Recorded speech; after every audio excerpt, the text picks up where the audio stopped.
Holy crap, give yourself a pat on the back. You've made it to Friday. Congratulations. Welcome to the show. This is just Parlays with Chris King and I guess me. I'm your host, Scott Steehn, lead handicapper at winnersandwhiners.com. And this guy here, he's known as the talent. The talent. I just steer the ship. That's the guy that tells us where to go right there. It's Chris King, everybody. What's up, Chris? Not much. I thought you were just going to say your name was me and just leave it at that. Oh, might as well. But, I see that Calgary had to cancel their watch party for tonight's game with Edmonton because of winter weather in May. They're getting hammered in Denver, dude. Are they? I was looking up the weather for the Rockies game over the weekend. It is 88 today. It's going to be a massive. It's going to be a massive snow starting tonight in Colorado. What a psycho place to live. You know, everywhere people live, they always go, well, if you don't like the weather, just wait 15 minutes or whatever. That's really fucking true in Colorado. Yeah, I see it. Right, I see it as of a couple minutes ago. It's 38 in Denver with 100% chance of precipitation and 99% humidity. Okay, so it already started. So it was 88 yesterday, and then today it got cold, and tonight's going to snow. Yep, it says heavy snow will continue to try and total snow accumulations between 4 and 12 inches. Man, I'd like to go on dates like that. You're going to get between 4 and 12 inches. Hey, that narrows it down, doesn't it? Welcome to the show, guys. Don't forget to like and subscribe. We want to welcome Ryan Page in the comments section. What up, buddy? Ryan said he hit a 5-teamer yesterday for 8 gur. 8 gur. Had the Celtics on the money line with the Diamondbacks, Astros, the Lightning, and the Blues. There you go. Ryan, that was a gutsy pick going with the Blues on the road after the way they played in game 1. No shit, it is. Nicely done, Ryan. Spend that money in good health, man. Go have some fun with it. That's what I'm saying. Or just give it to us and we'll spend it for you. I will have some fun with it for sure. Superfly says, happy Friday. Absolutely talking about rocking chair win with the Celtics. Boy, no kidding. No kidding. And we might have that segment on the next show. But was that the biggest surprise of the night for you? Avs losing. I figured that Miami would have played better than they did. Right. I mean, so that's probably the bigger surprise. I mean, St. Louis, they hung around in game 1. So, I mean, that wasn't as big of a surprise. But for Boston to come out, like we said, they were 9 of 11 in the first quarter from 3, and then I think they cooled off after that. But still, when you're shooting almost 82% from behind the arc in the first quarter, you can bury a lot of teams. That's what I get for turning on that game, because I've got the under, and I've got the Celtics there, so I'm torn. And the Celtics have a 3-4 point lead. I turn it on, and they could not miss from downtown. It was basically like Game 7 against Milwaukee. Yeah. Yep. Same kind of thing where everybody got hot. So yeah, it was a good time for those of us that had the Celtics. Bad time for those of us that had the under. So there you go. Yeah, Superfly said it's snowing up here. It's snowing up here right now. Yeah, he's in Winnipeg. Oh, fuck, isn't it always snowing in Winnipeg? What do you get? Pretty like much. You get 6 weeks of summer? What is it? That's a band, isn't it? 5 seconds. 5 seconds of summer. I think so. Okay, it's either 5 seconds to summer or 5 seconds of summer. So I can never remember. But yeah, in that game, Boston, 20 of 40 from 3. I mean, when you're shooting 50% out there on 40 attempts, you're going to do a lot of damage against somebody. Yep. I mean, you look there. Horford hit both of his. Tatum was 4 for 6. Marcus Smart decided that he should shoot the ball 22 times. He was 5 of 12 from out there. So I mean, I guess the one plus you could say in the game from a Miami perspective is Duncan Robinson got to play. So there's that. He hit all 3 of his 2s, but he went 0 for 4 from 3. That's not what they pay him for. But I mean, he was only a -6 in 14 minutes. So I mean, come on. Okay, well, that's probably put him one of the better marks for the guys on the team. Ryan Page said I called the Celtics. Indeed, I did. I thought the Celtics would certainly play better. And shooters shoot, man. When you shoot from 3, you live and die by it, and you get hot, and good things happen. So, and they played good defense, man. I was, Miami, not the best offensive team anyway, but they played really good defense against them. But Miami started strong because they had an 18-8 lead 4.5 minutes into the game, and then got outscored like 27-6 the rest of the quarter. Yeah, blasted them, and I'm telling you, that was about 3 minutes before I turned it on. I didn't see the 10-point lead, but it was a tight game when I turned it on, and then it was over. Super Slices, there's 2 seasons, winner and not so winner, up there in Winnipeg. Kind of reminds me of back home because the weather or the seasons there are winter, almost winter, sort of winter, and construction season. That's about right. I'd love to live in Canada. But my wife is a no-go on anything north of here. Can't do it. Tired of winter. So you couldn't even go to what? No, don't even, Iowa? No, don't even. I know my directions, buddy. It's nothing north of here. You can name Iowa, Nebraska, northern Missouri. No, none of that. We're not doing it. So like she would move like the next street over even? Not if it was north. Not if it was north. There you go. Okay, that's what I was looking for. Hey, it's good to be here, guys. Don't forget, of course, to like and subscribe, smash that thumb, do all that stuff. Subscribe to both of the YouTube channels, the Winners and Whiners YouTube channel and the Max Wagers Network channel. Not going to lie, you guys have been letting us down a little bit on the Max Wagers Network. Get over there. Just get subscribed. Doesn't hurt a thing. You're not going to get we'll don't hit the notifications, all right? As long as you got Winners and Whiners notifications, you're fine. If you don't want to get 17,000 notifications a day, just don't hit the bell. If you don't want your notifications to look like ours do on Twitter, where you see the same thing like 603 times a day. We're very prolific. We're very prolific when it comes to tweeting. So it is, of course, good to have you guys here. What else do we want to tell them? Chris, get those premium plays. How'd your plays go yesterday? Any good? We had a couple of 2-teamers that hit I got hurt on the 4-teamer. I had Tampa Bay going over 3, and of course that game ended up 2-1. That messed up 4-teamer. But we did talk yesterday about Tampa Bay winning and taking Tampa Bay to win in regulation. That would have paid you $622 on $100. What was the other leg on that one? I had the Astros and the Rangers on that one. Well, there was one of them. There was two teams. They were both plus money. The Tampa Bay was plus 145, and another one was like plus 190. Oh no, that's what the plus 190 was. Tampa Bay winning in regulation. Oh, okay. So it was the same game parlay. Yeah. Okay, there you go. So yeah, if you hit that was 620. Yeah, which was nice. I didn't think you like you said you didn't think it was that high of a return when we were just spitballing it. Nope. I thought it was a little lower than that. So check out Chris's premium plays in the description of today's show. My premium plays are there as well.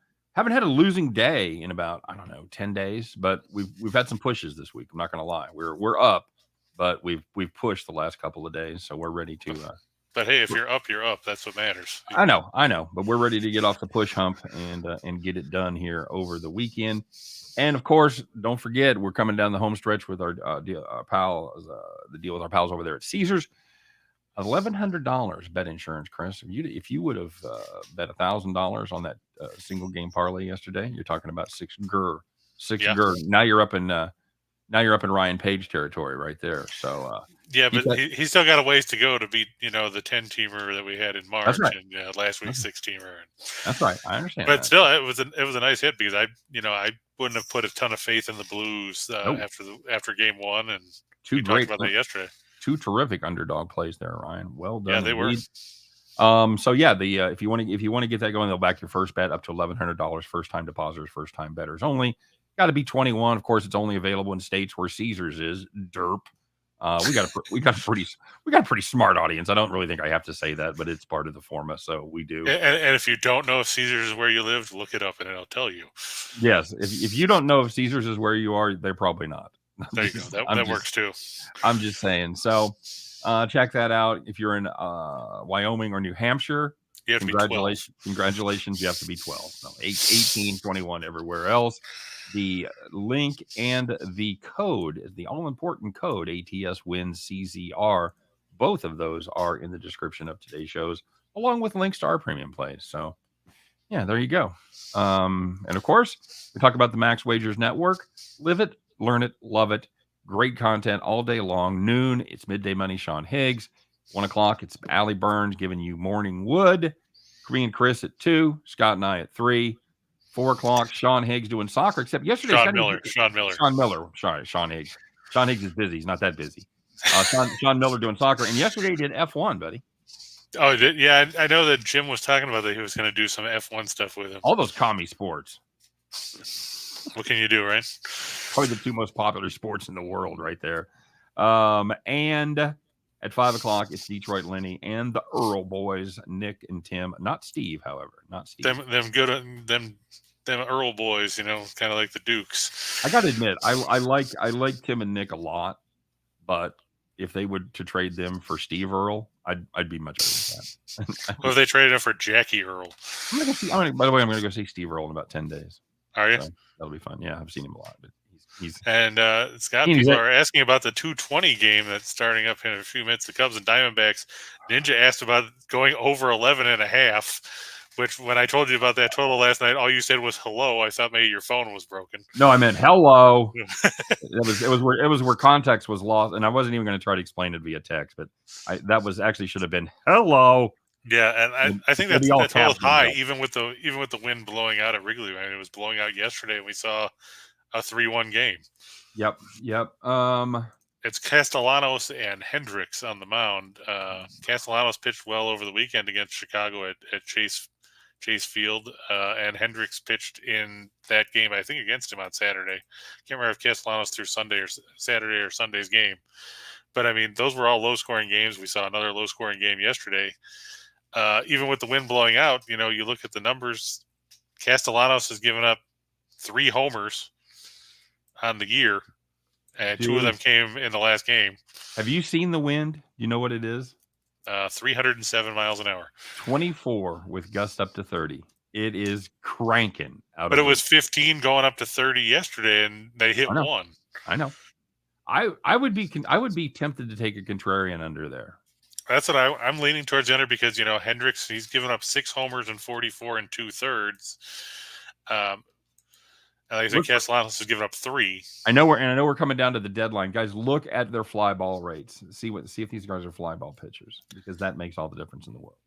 Well, Hendricks at home has given up 2 homers or 3, or 2, because he gave up 3 on the road in Milwaukee in 1 start.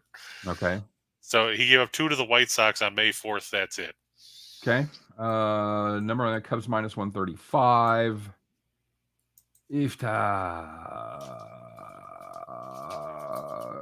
Give me the under. I don't have a feeling on this. I'm leaning towards Chicago just because, not so much because I'm a fan of them, but because Hendricks has pitched well against Arizona. I wouldn't touch a Nerfy though, because Hendricks has given up 4 runs in the first inning in his 8 starts, and Castellanos isn't all that great either. Yeah, I'm with you. Hendricks has been outstanding. Last 2 starts, 14 in the third, just 8 hits, 1 earned, 3 walks. That's very, very impressive. Of course, both of those games have been on the road in Arizona and San Diego, not exactly places where they're going to be bashing the ball out of the park. So, well, I mean, Chase Field, you expect to see more homers over there. I'm surprised that there haven't been as many. They got the humidor cranked up, buddy. Well, everybody has a humidor now, which I find stupid. Isn't that weird? Did that kind of fly under the radar? Yeah, well, that because everybody wants to talk about how the ball got tweaked. They don't want to point out the fact that the humidor is frigging everything up for everybody. Right. Used to be just Arizona, then it was Arizona and Colorado, and then all of a sudden it's everybody. Yeah, it's like, no, you can't do that. Everybody's got the humidor. So, okay, Angel, we're going to go with, we're going to go with the Cubs and the under. Yeah, I was just trying to find the splits on, their fly ball rate, trying to find it on here because, of course, Baseball Reference does not want to make it easy to find at the moment. No, and they break it down by season and then by game. It's you get different information on the overview, and then when you go granular for that season, you get little different stats. I hate that. Yeah. Having said that, I'm still a fan of Baseball Reference. Oh yeah, I use it every day when I do write-ups and stuff because it's easier to get everything all laid out as opposed to trying to figure out. Yeah, you can find that information everywhere else, but you got to go to 2 or 3 different sites. Right, exactly. You get it? Ninja says if the Warriors win tonight, they will be the 5th franchise team to win 200 or more in the playoffs. Okay. Well, but Isn't the that great? good part is some of those games were won back when Wilt Chamberlain was playing for the Warriors in Philadelphia. So, Okay. I mean, you have to think a lot of those teams that are over 200 playoff wins are teams that have been around forever. Dude, I live by KU. I get to hear every time how they've got 7 championships, but 3 of them were from the 20s or whatever. When they just there was before they voted on the team, and then there was like 4 teams in one term. Like, shut the fuck up. Well, I mean, you do have to give some credence to that because the tournament field has expanded so much over the years. Right. So what I'm saying is the early ones mean nothing. Oh no, I'm not saying they don't mean anything. I'm just saying that people are going to use that as saying they were one of the few teams that got in and had an opportunity. Mm-hmm. Yeah, great. I personally disagree because obviously you had to be good enough to get into that tournament, no matter how many teams there were. That's right. That's right. All right, so let's talk about some games, buddy. All right, we can start on the diamond, and we will go to none other than where else would you rather be than Pittsburgh? No, I said Pittsburgh. Pittsburgh, damn it. It's an NL Central battle, the Cards and the Pirates. Of course, everybody hates the Redbirds. It's kind of like everybody loves Raymond, only in reverse. Those fans in baseball, just ask them. Yeah, just ask Mike Shannon. Not everybody hates. Not everybody hate listening to him on what was it? KS? Is it KSDK? Is that the? I thought KMOX had the. Oh, they might. I was just thinking on TV. Oh, I don't know. The Cardinals 2 games above 500. The Pirates 5 games under 500. But you look at the pitching matchup; it's going to be Adam Wainwright against Zach Thompson. How bad is Zach Thompson that he pitched for the Marlins last year and they dumped him to Pittsburgh? Well, they do that with good pitchers too, so it's kind of hard to say. But he wasn't one of those. Yeah, he's not Zach Gallen. He is not Zach Gallen. Wrong, Zach. He's not been good, my friend. No, you look at the offensive numbers. St. Louis averaging 4.5 runs a game. They average just a little over 4 on the road. Pittsburgh averaging 3.30 runs a game this season. They moved up slightly to 3.63 at PNC Park. Cardinals 20-6 in their last 26 on the road against teams with a losing record. 24-8 in their last 32 as a road favorite. 19-7 in their last 26 against the Central, and those aren't all against the Cincinnati Reds, in case you're wondering. Some are against the Pirates. Yeah, well, they also had Milwaukee. I'm sure. I don't know. Did they play the Cubs yet? Well, no, they did, I think, early because it irritated me. Pittsburgh 1-4 after giving up 2 runs or less, so they apparently get one good start and then can't follow it up. Fair enough. 1-6 in their last 7 series openers. I don't understand that, but apparently we have teams that don't like to play opening games in series. They're 0-7 in their last 7 after an off day. So hey, doesn't matter if they have positive momentum, negative momentum. Give them an off day, they just lose. Right. And the Cardinals have won 23 of the last 28 meetings in PNC Park. Okay. It's a pretty solid number, I would say. Pretty solid, yes. You have any thoughts on the 4A team that's known as the Pirates? They're playing better than I thought they would. How about that? They're playing. I thought they'd be playing the kind of ball Cincinnati's playing. That just reminds me of Major League, where they're like, these guys aren't so fucking bad. Yeah, exactly. They're not going to the playoffs. I'm not saying get your futures on the Pirates right now, but they are playing better than I thought. St. Louis still has trouble hitting the baseball. Having said that, this is a matchup I'm a big fan of. Wainwright has just been very good. He's a solid 2 at this point. He's not an ace. He's not a 1, but he's a very, very solid 2 right now. And Pittsburgh is terrible. So yeah, and in his career, just as an aside, Wainwright 22-7 with a 3.65 ERA, 73 walks, 233 strikeouts over 271 and a third against the Pirates. There you go. Load up. So he pitches well against those shitburgers. There you go. And he beat them earlier this year, 6 shutout frames. So there's that too. Mm-hmm. Just for those of you that are paying attention. What else you got? Well, we got the Brewers and the Nationals, and it's going to be Washington 13-26. Dude, how many bullet points do you have? 817. Wait, 5, 8, 10? Oh, stop it. 13. No. Stop. Hey, Buddy. it's about quality information, damn it. Yeah. Okay. All right. We need to have a talk. AJ's wants to know what you think about the Royals team total tonight. Is it over a half? I'm going to say yes, but I'm going out on a limb. Then I probably don't like it. Schmelzer. Yeah, Smeltzer's getting the start. What the fuck is a Schmelzer? He's been up a couple times as a spot starter over the last couple of years. I got a little Schmelzer. Oh, right there. Yeah, that's a spot. He's made one start this year through 5 innings, gave up 1 run. I think he's filling in because Bundy sucked and Sonny Gray was hurt. And he got a great start again. He got a great start against Cleveland. Goes 5, gives up 3 hits, 2 walks, 1 earned. But I mean, who are you intimidated by in Cleveland's lineup besides Jose Ramirez? I know you're going to say who you intimidated by with the Royals because they don't have any hitters, but Well, Dozier's hitting okay. Whit's starting to hit. I'm disappointed that Perez is on the IL. But I guess that gives Melendez a chance, right? Yep. That's everybody wanted to see what Melendez was going to do. I've faded Lynch before. This is a pitcher I can't get right. I back him. He sucks. I fade him. He's a star. I'm a hard person to answer this question as far as team total goes. I'm assuming. Now let's see here. What's the total? I'm assuming it's 8.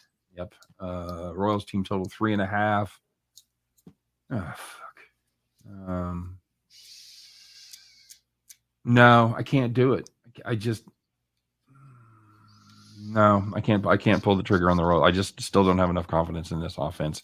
And the Royals are notorious, and this could be anecdotal memory, but the Royals are notorious for going up against young guys, like making their debut or their rookie season and getting just owned, just looking clueless at the plate. They've always fared well against the quote unquote stars, but they really struggle against the unknowns where there's no tape on them, no film on them at all.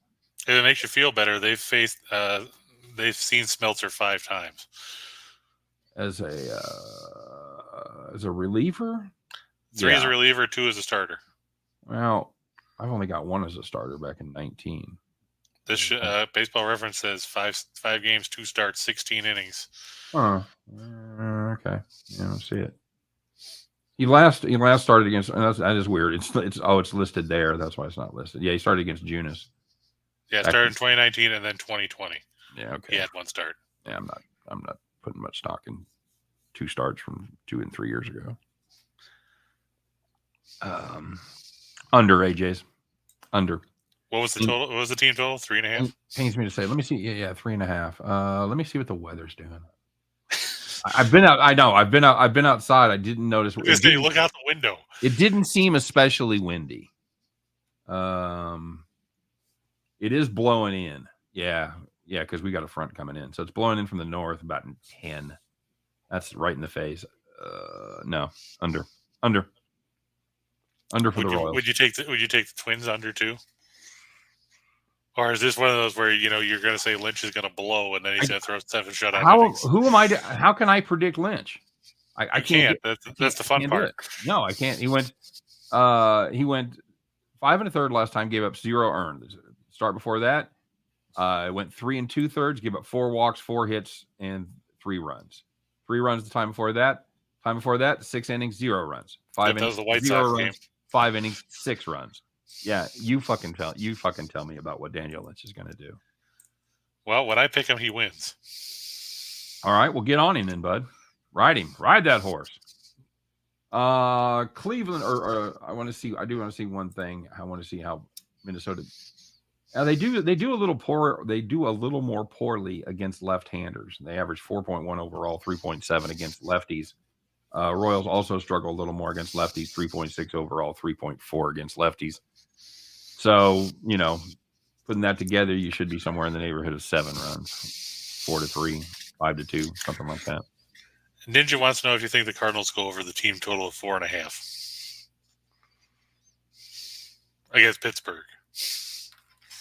Let me see. I know they hit better against right-handed pitching than they do against left. I want to see if Pittsburgh's bullpen is as bad as I think it is. No, I think their bullpen is better than their starters. But that's not saying much because their starters included Mitch Keller until the Yeah, other day. bullpen's been all right. 392 at home, 415 overall. Team total for the Cards is going to be 5.5. Oh no, Ninja said 4.5. I bet you're paying some juice if it's 9. Yeah, I'm okay with that. I'm okay with beating up on young Zach Thompson a little bit. Yeah, I mean, Thompson has thrown 11 scoreless innings in his last 2 starts, but you look before that, his last 3 starts in April, he gave up 6 runs in 4 innings against Milwaukee. He gave up 9 runs in 2 innings against the Cubs in that narrow 21-0 defeat. Right. And then he gave up 4 and 4 1/3 against San Diego. Well, and you're getting 9 at bats, something we probably don't talk about enough, though. True. When you're taking team total, you're taking run lines. It's kind of counterintuitive because you always want to look at the road team first because they're guaranteed 9 at bats, so they don't get that, walk off base hit with the bases loaded or whatever. They're in the bottom of the ninth to screw your run line. Oh, and just one more thing about that. Thompson's 11 scoreless innings. I just looked; both those starts were against Cincinnati. Okay, so it doesn't really count. Yeah, so you can basically throw those out the window. Yep, I'm good. I'm good with that. I wouldn't pay a ton of juice with a total of 9 and St. Louis minus 140, 150. If you're getting 4.5, I'm guessing you're paying 130 or better. So if you got the option, I'd look around for a 5 at minus 110, something like that, and just where you might get pushed, you might get juiced, but I hate paying that kind of money on a team total over. Yeah, I was just going to take a quick look and see if I could see what the number was on that out of curiosity. Let's see. So I'm bet at 125 at BetMGM for what? Or minus 125 for 4.5. Okay, I'm okay with that then. Yeah, that's a great price. Yeah, over 5.5 is plus 125. Is 9 still the total? Yes, it is. With 9 as a total and a team at minus 150, getting exactly half of the total for minus 125 is a fucking gift. There you go. So I will say that. Yes, Ninja, jump on it. Roland, we have video. I think everybody else sees us. Not sure why you have a green screen. Let me check the YouTube feed here. Usually we would hear about it from more than one person. So let me just see what we got going on here, Roland. And anyway, on this game we were talking about the Nationals and the Brewers. Eric Lauer's pitched really well, so I'm gonna ride Milwaukee. They're very, very good offensively at home, averaging 5.41 runs a game. And I don't have a ton of faith in Washington, even though they score a lot on the road. Roland, I've got us live on the Winners and Whiners YouTube page. Let me check Max Wagers Network here. And yeah, we're live over there too, guys. So live on tape. Roland, I may have bad news for you. It may not be us. And Michael asked if you were one of the people on the waterfall watching the Royals game last night. No, I didn't even see that. Somebody's in the waterfall. Apparently, I didn't know about it either. They frown on that shit. They usually get your ass out of there and arrest your ass. Because so Scott got out on bail. That's what he's telling you here. The worst thing I ever did at a ballpark was one time when I was slightly inebriated. I was sitting in the front row of a preseason game with the Chiefs, and I was excited about a defense turnover, and I fell out of the front row. I did a flip, landed on my back. I held my beer somehow upright and did not spill my beer. I scrambled back. My buddies pulled me back over the rail. The security guard comes over and says, "Don't do that again." I went, "That is not a problem." Nice catch, Hayes. Don't ever fucking do it again. That's the dumbest thing I've ever done at a ballpark. So, hey, bet the Brewers. I'm gonna sum up your 17 points in one. Brewers, good baseball team. Washington Nationals, terrible baseball team, playing terrible baseball right now. And the second dumbest thing you did was cheer a turnover in a preseason game. Yes, we try to bury the lead on that, but yes, that is absolutely correct. Yeah, so we'll sum it up. Like you said, the Brewers. I mean, Washington can't string together wins either. 5-21 in their last 26 after winning a game. I just can't get behind them, even with Eric Fetty, who's arguably.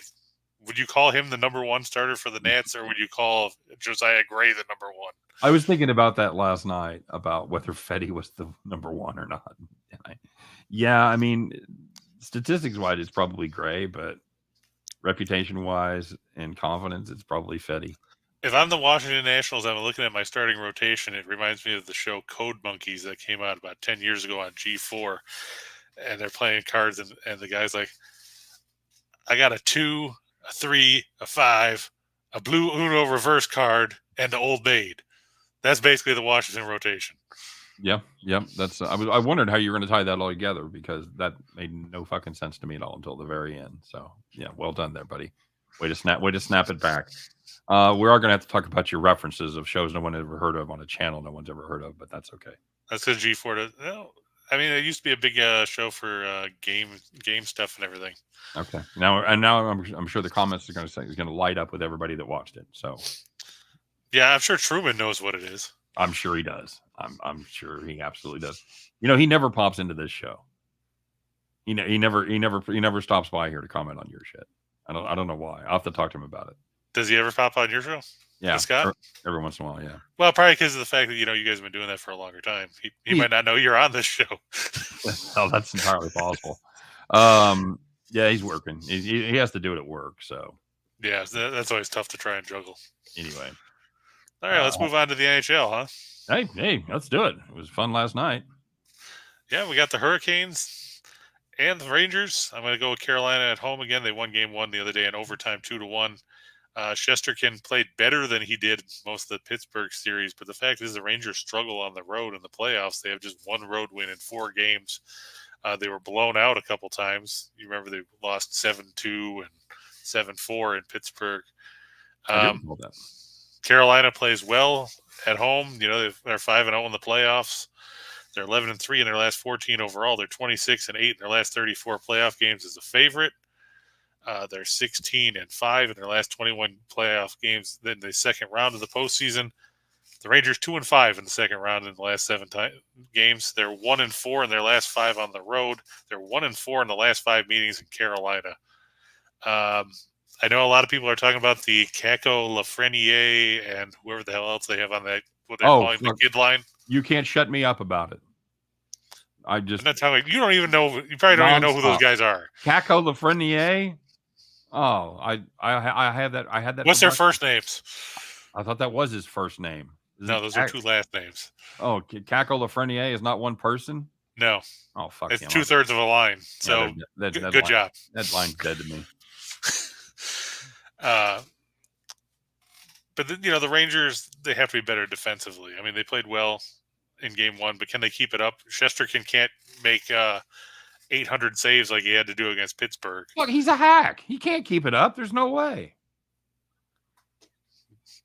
There's a hot take brought to you by a guy who knows absolutely nothing about hockey. I wouldn't say absolutely nothing. I would just say compared to other sports. Compared to other sports, I don't have the knowledge of hockey. Doesn't stop me from having hot takes and being successful on my picks. So fuck right off. Scott Steehn, the Stephen A. Smith of hockey coverage. Nope. He's an idiot. All I do is pick the correct games, buddy. Take the Hurricanes here. Lock it up. I don't like the puck line. Put them on your parlay. Yeah, the puck line is a little scary. But the weird thing was in the first round, none of those games that Carolina played were 1-goal games except for Game 7. That's because Boston scored in the final, 30 seconds? Yep. Okay, very good. Keep it moving. Right, and then we'll go to the other one. I'm actually going to go the other way this time. I'm going to go with Edmonton on the money line there over Calgary. Okay. I don't think Calgary's going to score 9 goals again. You think Mike Smith will last longer than half of the first period? You mean 6 minutes? Okay. Yeah, I was being generous, but yeah. Yeah, I know. But yeah, I mean, I'm surprised that Calgary played Markstrom the whole way after he got lit up in the second period. I thought we were going to see Dan Vladar. Yeah, me too. I was really expecting to see Vladar, but you probably thought you were going to see Mike Vernon or Reggie Lemelin. That's how dumb I am. Sure, absolutely. And I thought myself, no way I'm seeing those guys. But I mean, we talked about it yesterday. Nobody expected you were going to see 15 goals on the board in Game 1. No one had the over 14.5. I wonder what the alternative puck line would have, or line would have been for that. It certainly has to cap out at like 8.5, 9.5, right?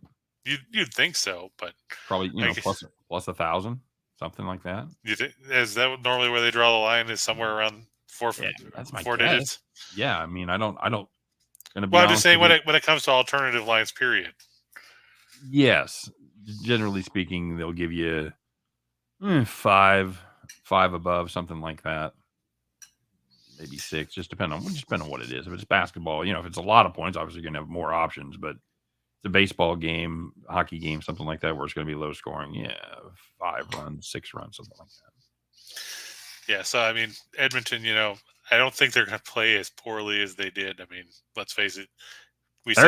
Speaking of hot takes. Yeah, I mean, we said Calgary scored 15 goals against Dallas.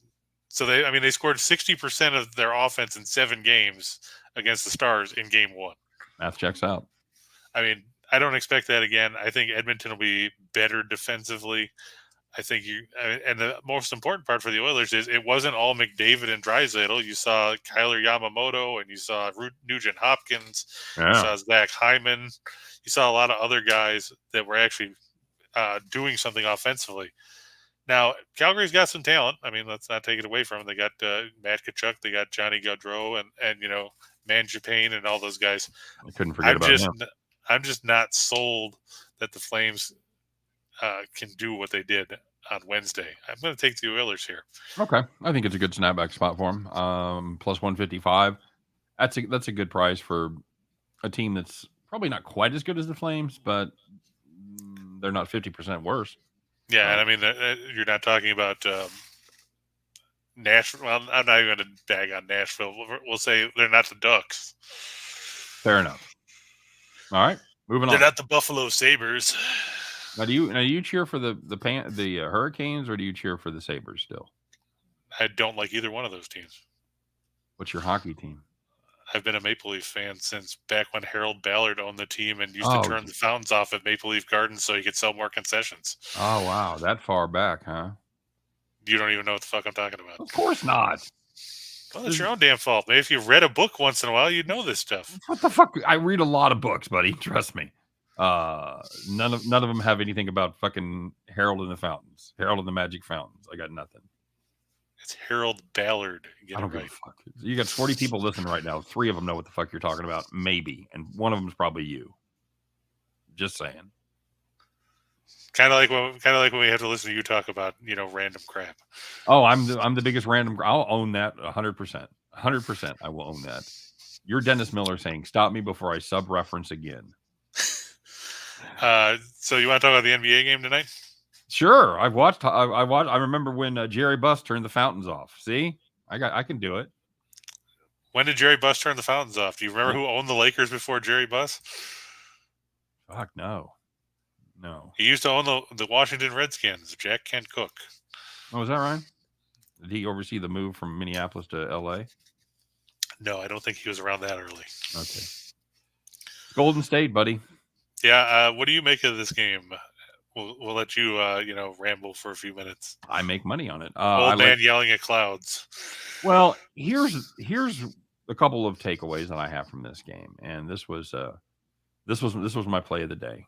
Full disclosure, I like the Warriors in this spot. And I'm not even going to read any of your bullet points, buddy. This is just going to be right off the top of my head. Okay, that's how we roll around here.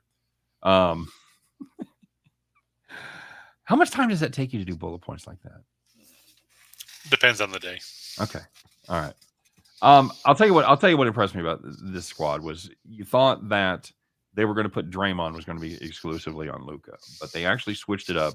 I was impressed with the number of defenses that Kerr employed.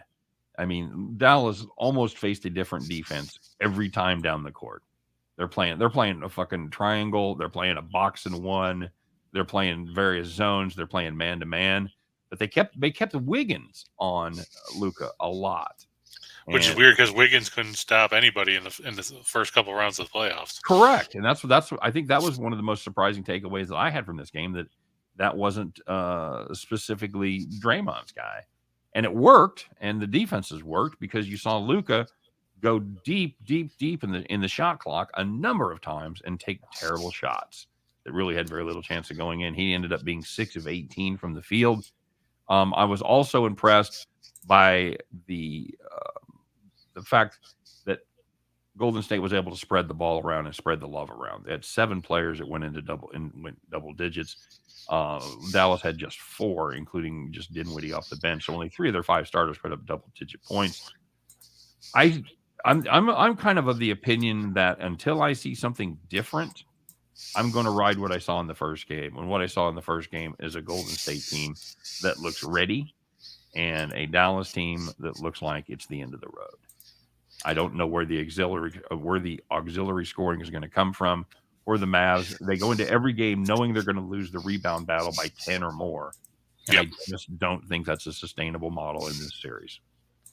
Yeah, and to your point about that, in the last game, they were beaten on the glass 51-35. And the weird part was that Curry had 12 rebounds. Curry was the only player on either team with double-digit rebounds in that game. Yeah, Green had 9, so I mean, he almost had a double-double. Right. But, yeah, and you're looking there, and Finney Smith, like you said, he was just 2 of 6, finished with 5 points. Right, you can't score 20 points in the game before that and then take 6 shots. Make up your minds. Is he a cog in that offense, or is he not? And the same thing with Kleba, because if you remember back in the early part of the playoffs, especially against Utah, Kleba was a big factor for the Mavs, because he basically kept them in a couple of the games early on in that series by knocking down 3,000 threes in a row. Yeah, he was non-existent in that game. Went just 1 for 4, took 1 3-pointer, made just 1 3-pointer, and that was it. 3 points for Max Kleber. No free throws. Yeah, so I mean, why are they not starting Kleba over Powell? I mean, Powell played 14 minutes and, had 3 points. Which is the longest Powell's played in many games, if I'm remembering correctly. I think up until this, he'd been like an 8-10 minute guy. Yeah, so I mean, why? Well, let's see. Yeah, he played 20 minutes in Game 7 against Phoenix, but that was probably because of the blowout, and they put him in there for the absolutely. Yeah, but before that, he played 17 minutes in Game 6, but that was also a blowout. And then it was 7.5, 9:45, 10:10, right, 13:18, and 15:46 in Game 1 against the Suns. So you're right. He's been a non-factor. So why even start him? Yeah, I don't know. I don't understand what we're doing here. I was impressed with the fact, if you want to look for a bright spot for Dallas, they won the turnover battle. They turned the Golden State over 15 times to just 13 on their own. Other than that, Golden State, you could basically walk onto the floor and know they're going to turn it over 15 times. I mean, look what they did against Memphis. Well, this team. Would you agree with me in saying that no team moves without the ball better than Golden State? No team plays off ball better than Golden State. So that is something that's going to lend itself to turnovers when the guy isn't quite where you think he's going to be, because they're making a lot of passes in anticipation of where a player is going to be. So I think turnovers come with that offense, but I think they more than make up for it by the efficiency and being able to employ not necessarily just back cuts, but just constant movement and constant cutting. You're always looking for an open man. And, Dallas shut them down from beyond the arc. Golden State took 29 shots from downtown, and they said, well, we're going to make you dribble, drive, and penetrate. Golden State said, okay, we'll do that then. And they shot 68% from 2-point land. And Ninja asking if we think Dallas is going to shoot that bad. Well, they haven't shot well most of the playoffs. They're shooting 44.6% as a team in the postseason. Yeah. I mean, are they going to shoot better than 36%? Probably. Are they going to shoot better than 40, 42? I don't know. Especially on the road. Don't you think they have to probably shoot closer to 50 to hang against Golden State if Golden State has a normal night? Well, this team lives and dies by the three. They took 48 3-pointers. They made 11 of them. We've talked about this with various teams. You're not going to win in the playoffs, especially consistently shooting fucking 20% from downtown. Just not going to happen, especially when you live and die by it like the Mavs do. So I would say, Ninja, that if they can get hot, if they can find their stroke, they can do it. But a lot of those shots, man, a lot of those misses, they weren't wide open misses, man. They were contested. They were late in the shot clock. They were off balance. They were prayers. A lot of those shots were. This Golden State defense is just grinding down the possessions. I would, and we got burned on the under last time. but or I mean on the over. Yeah. It was at 214.5. I think I was wildly optimistic about what I thought the Dallas offense would be able to do against this defense of the Warriors. Again, just like the side, until I see something different, I'm going to play what I saw in the first game. I'm going to play the under, and I'm going to play Golden State minus points. Yeah, I'm hoping that they're going to bounce back offensively to go over, because that's what I'd put on the shot in the dark. But I agree that the potential for an under is definitely there after how poorly they shot. Now, like we said, Dallas could be like Boston yesterday, and Yep. the basket could be 10 feet wide in the first quarter of this game. Right. But That's absolutely you can't true. bank on it. Not unless you call it first. Right. Only and even then, somebody might say you didn't call it soon enough. I mean, I don't know. You've got to look for you've got to look for Brunson to get better. Brunson went 0 for 5 from downtown. Bullock went 3 for 10. Doncic went 3 for 10. So you look up and down this lineup. The only other 3-point shooter is going to be Dinwiddie there. So I mean, Finney Smith likes to think he can shoot them sometimes. He went 1 for 3. I mean, but like you said, he only shot the ball 6 times. Yeah. Yep. Took 6 shots. So, all right, bud, we got to rock. Here we go. All right. Well, here we go. By the way, quick reminder, guys, no NASCAR today. We're taking the week off for the All-Star. We're taking the All-Star break. So there'll be no NASCAR. We'll be back next week with the Coca-Cola 600. In Charlotte. Yeah, it's going to be a good time. That's the back-to-back with the Indy. That's a fun race. Yeah. All right. We talked about the Cardinals and the Hurricanes already, and the Brewers. I'm going to take Houston. I took Houston yesterday over Texas. They broke open what was a pitcher's duel for a long time, because I think it was 2-1 in the 7th. Mm-hmm. It's Christian Javier going against who the hell is pitching for Texas? I looked at it earlier. Is it Martin Perez? Martin Perez? Yeah. Let me see here. Let's see what I got here. It is Martin Perez, correct. Yeah, scary that he's the ace of the staff. Been very good. 201 ERA, 101 whip. Yeah, I know. But every time I used to write games about him, you'd look at his numbers, and his walks would be almost as high as his strikeouts and everything else. That's the only one of those plays I don't full-heartedly endorse, just because of the price. Yeah. Javier hasn't been fantastic. Perez has been very good. I just don't like laying 170 into the teeth of what looks to be a pitching matchup the wrong way. Everything else I love on that sheet. All right, go on. All right. We will move on to, and now I have to worry about the Mets game being snowed out, because I hadn't looked at the weather, because when I looked at it yesterday, like you said, it was 88 degrees in Denver, and now it's shitty. Yeah, I was looking for a sneaky play on that game for tomorrow for Clark's show, because I always like to do one pick with the Colorado team, and I didn't want to get involved with the Avalanche Blues. Right. Good luck there. And I went, well, so was it Colorado's playing? Oh, the Mets, yeah, that should be great. And then I see, and I have it all mapped out. I look at the weather forecast. I go, oh fuck, just never mind. Yeah, because the total was like 9.5 or 10. Yeah, it's 10 for today's game. Oh, I got to play the over here. And then I see the 30-mile-an-hour snow wind coming out of center field. Thunder Snow. By the way, I always thought that'd be a great name for a band. Thunder Snow? Yes. You ever seen it?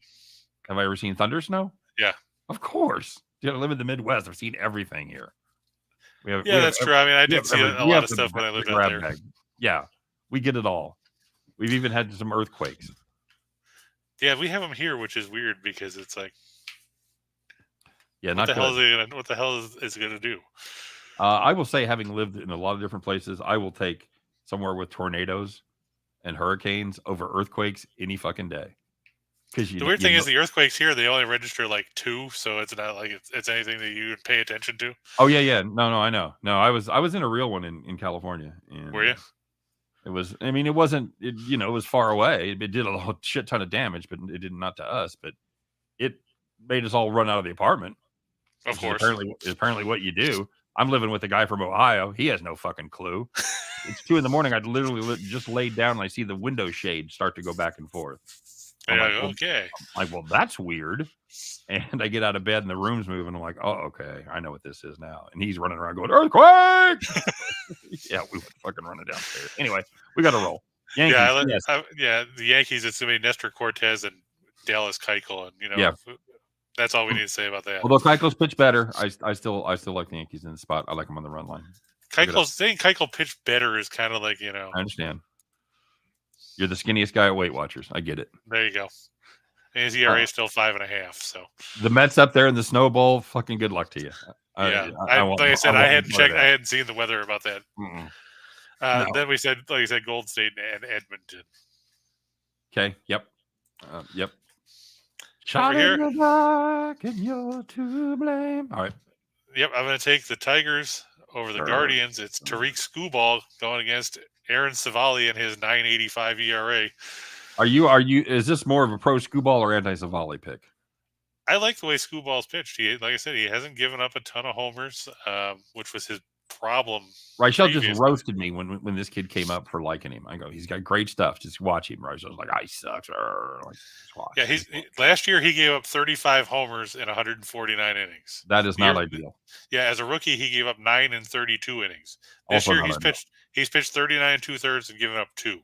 Okay, that's much better. And struck out 45 while walking 8. So I mean, he's improved his control. He's cut down on the long ball.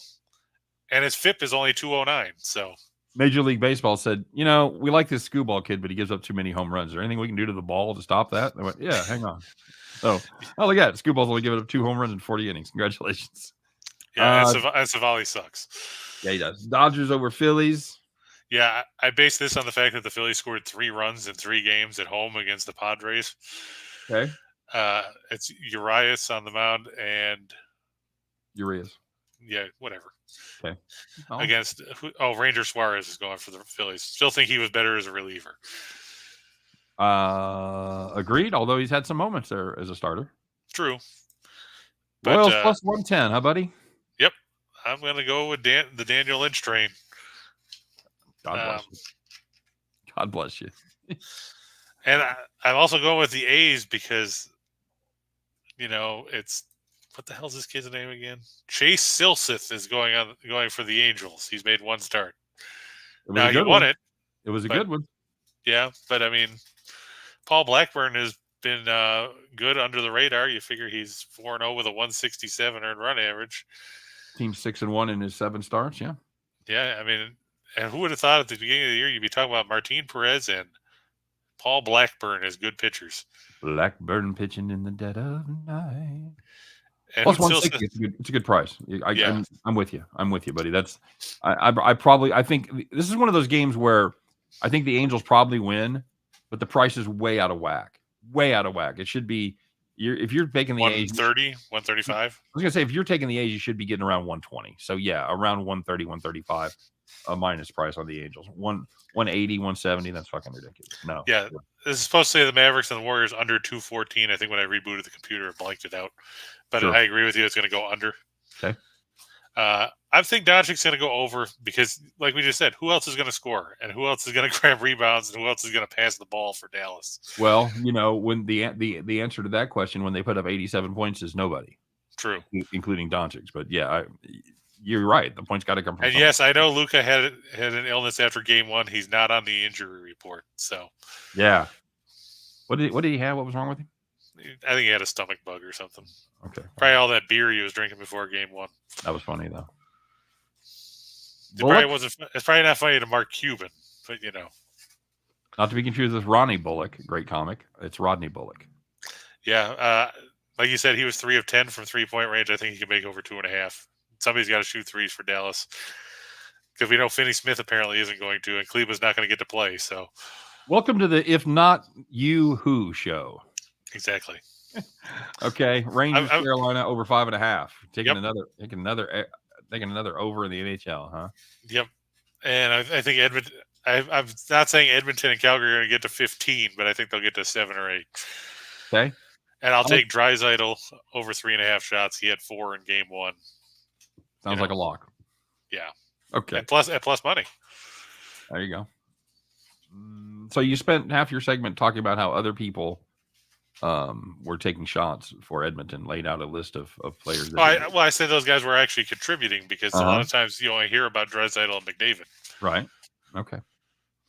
All right. I'm just saying, I'm just kind of pointing things out for quite people that might have that question to ask. I just like to ask the question first. So, all right, buddy. That looks like a day. Full slate of baseball games for now. I'll still be stunned to see that game in Colorado go off. Yeah, me too. After reading the weather right before we started the show. This is no fucking way. Yep, Truman they already postponed it. Oh, there you go. There you go. Truman and A I couple went to. minutes ago. So Truman and I let's went see. to a When game. are they going to redo this game? I wonder if. Well, probably Sunday. I don't think because tomorrow I think the weather's going to be shit too. Yeah, the Mets Twitter haven't posted about it yet, but okay. Yeah. Oh, there we go. It'll be made up tomorrow as the first game of a split doubleheader. Good luck. So in other words, they'll be playing a triple header on Sunday. Yes. Best of luck, boys. That's all I can say. Best of luck for those of you that live in Colorado and have to deal with this. I can't with that stuff. So, all right, man. Any final thoughts? No, I think we got everything covered. Everybody have a good weekend. And like Scott said, if you want to look into our premium plays, they're down there in the show box below. So is all the links for Caesars. Yeah. And other than that, make sure you come back for Scott and Biff at 3:00. Yeah, I got to run next door to the other studio, but me and Scott Jr. will be doing our thing with our. Of course, we got a farm play that I'm going to get a spoiler. We've already talked about it, so which one there you go. Well, we've already talked about it on this show. So you guys have a great day, have a great weekend. Like I said, come back and catch Scott and I if you can, but if not, just know in your heart and with confidence that Chris and I will be back on Monday, 2 p.m. Eastern time to do our thing where we talk about everything under the sun, but we swear to God, we try to concentrate on just parlays. All right. You guys take care. Have a great weekend. We'll see you Monday.